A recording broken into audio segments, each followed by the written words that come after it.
Story time. When I was in college, I applied to Columbia Journalism School because I was a writer, and my teacher said, if you want to make money writing, you got to go into journalism. So Columbia Journalism School had a 10% acceptance rate, which is the same as Harvard, meaning 10% of the applicants actually got in. I knew nothing about journalism. I had never cracked a newspaper, at least not in many years. I didn't watch the news.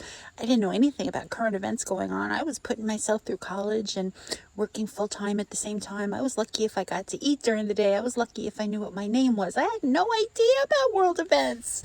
Was there a war back in the 90s? I guess there was, but I didn't know. Gaza was a big thing back then. I didn't know anything about it.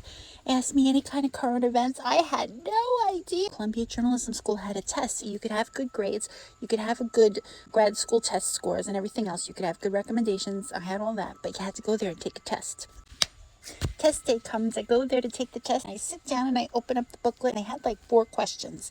Just 4 questions for this 3-hour test. And for each question, you had to write like a book, a little book as your response.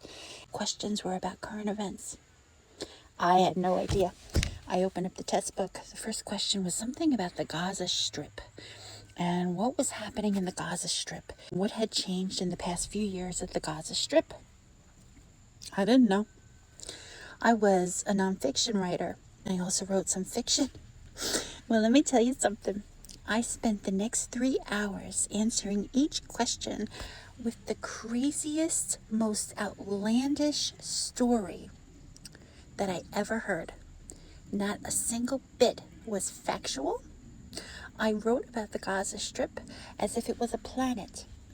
And I made up this whole cast of characters about the Gaza Strip. I filled the book with that question, and the next question was something else, and the next question was something else. Knew nothing about what was going on. I just made up stories because it was either that or get up and walk out. And I figured I'd get the same result with both, so I may as well practice my writing skills and sit here. So I finished this test, and I filled all 4 books with the responses, and I was so proud of myself. I mean, award-winning fiction stories in response to these questions. And there was this committee that was going to go over everything. We were going to hear in like 2 months. Do you know, not only was I accepted into Columbia Journalism School, they gave me like half scholarship based on my test. I never could figure it out. Either the committee knew nothing about current events, right? Which of course isn't the case. They're all news people. Famous news people, New York Times, Washington Post, all this stuff.